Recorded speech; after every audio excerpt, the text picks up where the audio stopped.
Hi, it's Alaska Granny. I've been going through my prepper pantry and trying to organize some of my food and decide, do I really have enough food? And while looking through it all and trying to put all the pieces of the puzzle together, I decided no, and probably most of you don't have enough either. Here's one new strategy and a way to look at food storage. If you think you have 30 days of food, grab a package of food, see how many servings are in it. Is it 30? How many of those packages would you need to make 30? And do you have 30 servings of it so that you would have 30 days of that food in your prepper pantry?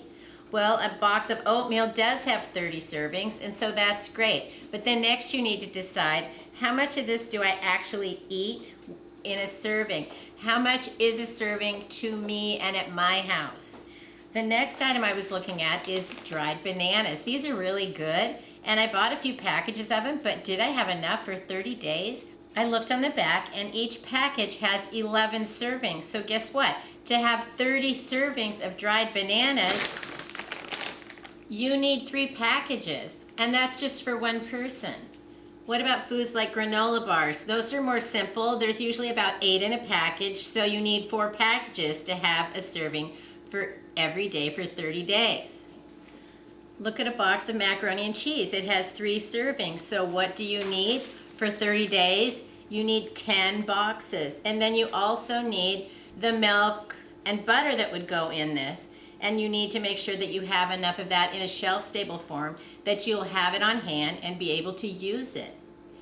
I stocked up on the Bear Creek creamy chicken pasta mixes because I thought they were really delicious, and I have 6 packages of them. Well, then I'm reading on the back, and it has 4 servings, so I don't even have 30 days of this. I only have enough for 24 days. So that's one way to look at it. You want to have enough servings to last for 30 days. And you would think with this many packages that would be plenty of food, but it isn't. And those are the kind of things and questions we need to look over our food, think about what we're buying, and how long is it really going to last. Along with the Bear Creek pastas, I also bought some Bear Creek soups and some of the Idahoan soups. These you only need to add water, and the packages have 4 servings per container. So you need 8 packages of these to equal 30 servings. I did stock up on some of the Bear Creek soups, and it's getting harder and harder to find the right containers to store food in. So anything you can repurpose that's more airtight than just the package is going to work out okay. Some extra is better than no extra. And so I have more of the soups in a not perfect container, but they're going to help it last longer. They're not going to get chewed on, they're not going to get ripped and torn, and they're going to last longer in the prepper pantry. But remember, all of the food that you're storing is supposed to be foods that you're willing to use, rotate, and replace. So don't put foods like these just away for 30 years. They're not going to last for 30 years. The only foods that are going to last for 30 years are the single ingredient, super dry, things like rice, beans, oatmeal, pastas.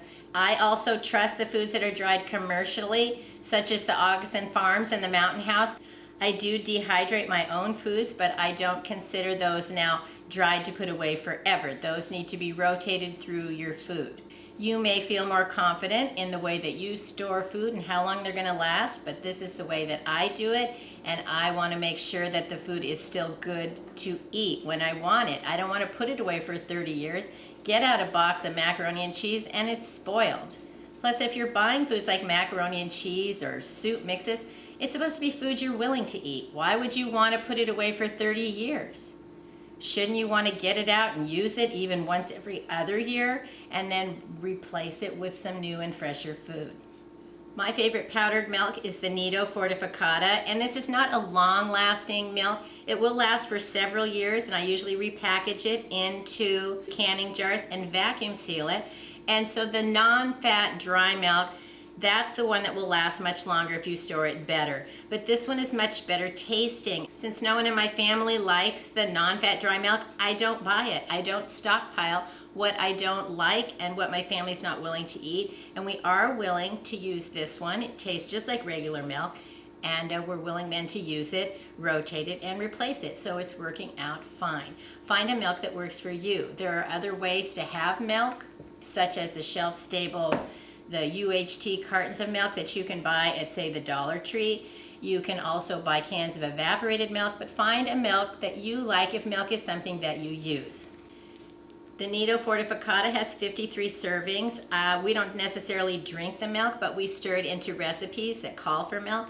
And so this is a nice 30-day supply at least for the way that we choose to use milk at my house. Idahoan mashed potatoes have 4 servings per pouch, so to have 30 days worth of 1 serving each, you would need 8 packages. Now, if your family has more than 1 person, you eat more than that, you make it fit for what you want. But what's astounding is how many packages of certain kinds of food you need to equal 30 servings. This was a shocker for me. The Knorr sides. The Knorr pasta sides have 1 serving and the Knorr rice sides have 2. And I didn't even think of it that way. I just think of them as being equal, and they're not according to what they say the serving size is. So if you are planning on having 30 days worth of pasta sides, you need 30 packages. If you were planning on having 30 days servings from the rice sides, you would need 15. So all of the ways that we can strategize, find the foods that we enjoy eating, you need to be thinking about these types of concerns. How many servings is it? How much do I eat? And how many do I need? These are some other grains that I bought. There's a Twisted brand of couscous. These are 1 serving each. And I was surprised when I actually read the Knorr Power Blends. These are quite a bit more expensive than just the rice or the pasta, but they're still only considered 1 serving of food. Now look at some of the other grains. A package of quinoa has 9 servings per container. This package of rice has 4.5 servings per container. The Zatarain's jambalaya has 5 servings per container. The rice-a-roni has 2 servings per container. And couscous has 4.5 servings per container. So I need all of these variety of foods to have 1 serving of one of these for 30 days. Now do you see why you need buckets of rice and beans, buckets of other dried foods that can last the longest, that can really fill you up and give you many, many more servings from what you can get from the shelf-stable food. If you start looking at canned foods, it's the same thing. How many cans of green beans, how many cans of soup, how many cans of chili do you need to have 1 serving for 30 days? Or if you normally eat, say, an entire can of ravioli, you need 30 cans to have 30 days worth of that food. None of this means you have to eat this food every day for 30 days. But if you start looking at, if I have enough of this food for 30 days, enough of this food for 30 days, then you begin to have variety, you have choices, and then you know you're going to have enough food. I also, besides rice and beans, I store things like the pasta sides, the Idahoan mashed potatoes, the Betty Crocker muffin mixes are down here in the bottom. And I just stuff these full, I put on the lid, and I put them away for a few years, and I've always had wonderful luck with that. So, but you can't rely on everything lasting past its date, and you can't rely on it lasting forever. These aren't going to last forever, but they will last several years. And the better you store your food, the longer it's going to last. So don't find out in an SHTF emergency situation that you don't have enough food. Start adding up the servings, the amount of 30 days worth of food you would actually have. Do you have 30 days worth of breakfast?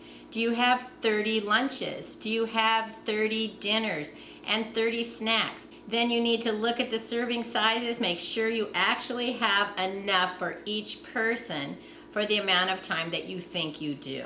Even if your shelves are full, you may not have all the food that you think you do.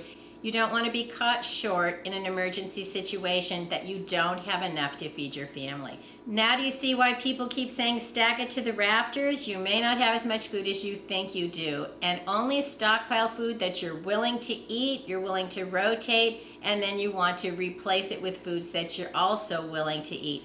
Don't buy foods you don't like and you have no intention of eating because it's on sale or someone else said this is a great prepper food. If it's not something that you enjoy eating, you're willing to serve and rotate, it's a waste of your prepping dollars, your grocery dollars, and your prepper pantry space where you could be storing food that you are willing to eat. So leave us a comment below. What are some surprises that you found when you're stockpiling your food that maybe we should all be aware of so that we don't find that we don't have enough food when we thought we did? Wouldn't that be tragic? So keep prepping, keep stockpiling, have confidence in yourself that you're doing the best you can and you'll make the best of every day in the future. And that's the best that all of us can do. If you enjoyed my video, I hope you'll share it with someone else you think might like it. Please subscribe to the Alaska Granny channel. Teddy, what are you doing? Oh no, you can't have that. No, that's Mommy's. I had to rescue something from Teddy. You can't put things down when you have a dog who still thinks he's a puppy.